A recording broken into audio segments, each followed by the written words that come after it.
Hello and welcome to Instant Nerd.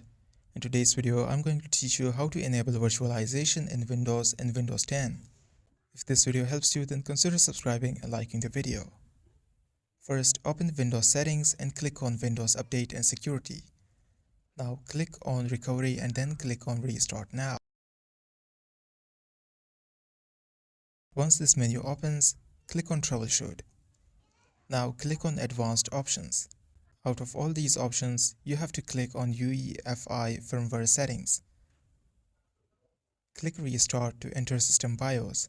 Here, press right arrow key to enter advanced settings. Now press down arrow key to go to Intel VTX. As you can see, mine is enabled right now. You can also disable it here. Now press right arrow to go to exit and exit here using one of the options. And that's how you can enable virtualization.